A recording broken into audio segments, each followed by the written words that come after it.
Hello everyone, good morning. চলে এসেছি আরও একটা নতুন ব্লগ নিয়ে। কেমন আছো সবাই? আশা করি বেশ ভালোই আছো। আমরাও কিন্তু খুব ভালো আছি। তো আজ হচ্ছে বুধবার। তো গতকালকে মানে মঙ্গলবারে আমি এসেছিলাম এই বাড়ি দুপুরবেলাতে। তো আজকে আবার ওই বাড়ি চলে যাব। তো একদিনের জন্য একটু এসেছিলাম। তো মায়ের শরীরটা একটু খারাপ, সেই কারণেই।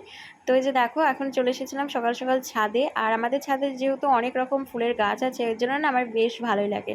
আমাদের ওই বাড়িতে হনুমানের জন্য কোনো ফুলের গাছই লাগাতে পারি না, যতবার লাগাই ততবারই হনুমান ভেঙে দেয়।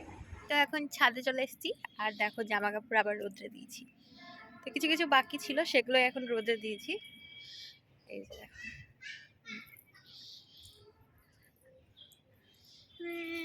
বেশ ভালো লাগে ছাদে থাকতে। তো সব শাড়ি কিন্তু মার দেওয়া হয়ে গিয়েছে। তো এই কটা শাড়ি বাকি ছিল দিতে, এগুলো সবই নতুন শাড়ি।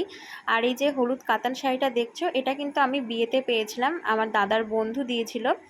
তো শাড়িটা বেশ ভালো, না এখনও কিন্তু পরা হয়নি, তো রেখেই দিয়েছি।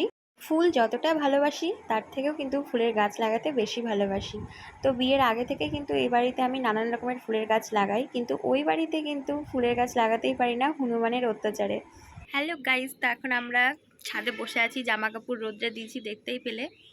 আর মা এখন কথা বলতে পারবে না, যেহেতু কালকে দাঁত তুলেছে। দাঁতে খুব ব্যথা। দেখো, এই সাইডের গালটা ফোলা ফোলা, সরি এই সাইডটা দেখতেই পাচ্ছ ফোলা ফোলা, এই যে ফুলে আছে, দাঁত তুলেছে। এই নিয়ে 4টে দাঁত তোলা হলো, 4টে দাঁত তুলে তুলে ফোকলা হয়ে গেল।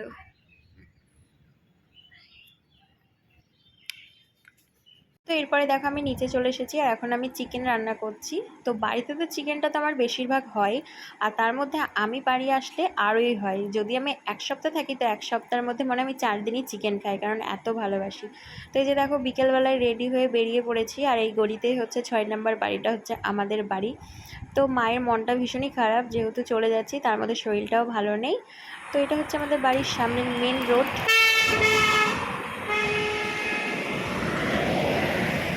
তো এরপরে দেখো, আমি এখন চলে এসেছি কাশিমবাজার স্টেশন। আর আমার বাড়ি থেকে স্টেশনে আসতে 10 থেকে 15 মিনিট লাগে বাইকে। আর যদি রাস্তায় খুব জ্যাম পড়ে যায়, তো তখন একটু দেরি হয়ে যায়। যেমন আজকে যেরকম রেলগেট পড়ে গিয়েছিলো, তো অনেকক্ষণ ধরে কিন্তু জ্যাম্পে আটকে গিয়েছিলাম। তো এটা হচ্ছে পরের দিনের ভিডিও বাড়ি এসে, আর সেদিন রাতে আর ভিডিও করিনি। তো এই যে দেখো, সকালে ব্রেকফাস্টে নিয়েছি ডিম ভাজা আর ওটস। তো এদিকে দেখো, এখন আমার সোফার অবস্থাটা পুরো জামা কাপড়ে ভর্তি হয়ে গিয়েছে। তো এইসব সব জামা কাপড়গুলো হচ্ছে বরমশাইয়ের। তো আজকে ওর জামা কাপড়গুলো রোদ্রে দিয়েছিলাম। তো এইগুলো হচ্ছে বিয়ের ধুতি। তো এটা এই বাড়ির ধুতিটা, আর এই লাল ধুতিটা হচ্ছে আমার ওই বাড়ির। তো এগুলোকে সব গুছাতে হবে। তো রোদ্রে দেওয়া হয়েছিল, নিয়ে আসলাম। তো এখন ঠান্ডা হোক, তারপরে সব আবার ভাঁজ করে রাখতে হবে। আর এই পাশটাতে বোতলগুলো আছে, বোতলগুলো গিফটে পেয়েছি। সব তোমাদেরকে পরে বলবো, আজকের ব্লগে দেখিয়ে দেবো যে কি কি গিফটে পেয়েছি, কিসের জন্য গিফটে পেয়েছি, তো সবটাই। তো এই মাত্র খাওয়া দাওয়া করে আসলাম। আর একটা এসেছে দুপুর পার্সেল। তো চলো পার্সেলটা এখন আনবক্সিং করি। তো পার্সেলটা কি এসছে না এসছে, চলো এটাকে আনবক্সিং করি, তারপরে তোমাদেরকে দেখাচ্ছি। পার্সেলটা তো আনবক্সিং করেছি, এরপর তোমাদেরকে দেখাই। তো এই হচ্ছে একটা কুর্তি অর্ডার করেছিলাম, মানে কুর্তি প্লাজো সেট। বুকের কাছটাতে সুতোর কাজ করা আছে, দেখো। তো কোয়ালিটিটা খুব ভালো, লিনন কাপড়। হাতের ডিজাইনটাও বেশ সুন্দর। আর সাথে হচ্ছে প্লাজো প্যান্ট। তো এই ড্রেসটা হচ্ছে আমার ভাগ্নির জন্য নেওয়া হয়েছে। তো কেমন লাগছে অবশ্যই কিন্তু তোমরা কমেন্ট করে জানাবে। এরপরে দেখো, বিকেলবেলায় এখন জামা কাপড়গুলো ভাঁজ করে নিচ্ছি। তো এই দুটো পাঞ্জাবির মধ্যে হচ্ছে বাঁদিকেরটা হচ্ছে এই বাড়ির, আর লাল রঙেরটা হচ্ছে আমাদের ওই বাড়ির। আর এই দুটো পাঞ্জাবিও আমাদের ওই বাড়িরই দেওয়া, আশীর্বাদের আর হচ্ছে প্রথম জামাই ষষ্ঠীতে। এরপরে দেখো, সুন্দর করে জায়গা মতো সব সাজিয়ে রেখে দিয়েছি। আর এখানে আমার দুটো ব্যাগ রেখে দিয়েছি, সাথে আমার জামাও ছিল। আর এখানে সব বিয়ের সব যাবতীয় যা জিনিসপত্র এক জায়গায় রেখে দিয়েছি। উপরটাতে শীতের জামা কাপড় রেখেছি।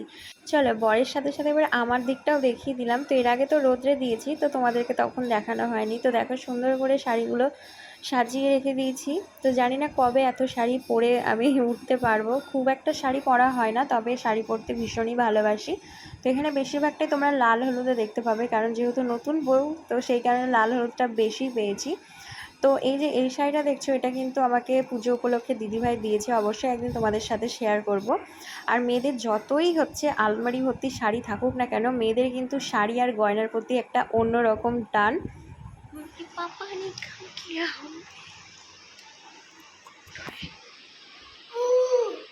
কি হয়েছে?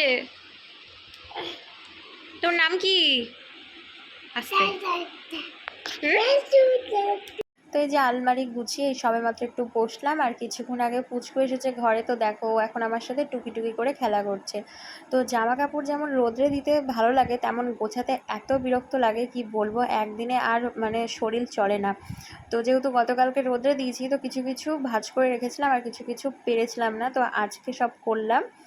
তো দেখো ক্যামেরার সামনে নিজেকে দেখতে পেয়েছে বলে ভীষণই মানে একটা মজা পাচ্ছে। তো যেহেতু মা সন্ধ্যা দিচ্ছে বলে ওর ওই হাসিটা আমি তোমাদের সাথে শেয়ার করতে পারলাম না, কপিরাইট পড়ে যাবে। তো আজকের মতো ভিডিওটা এই পর্যন্ত। ভালো লাগলে লাইক, কমেন্ট, শেয়ার আর সাবস্ক্রাইব করে দিও। Tata, by.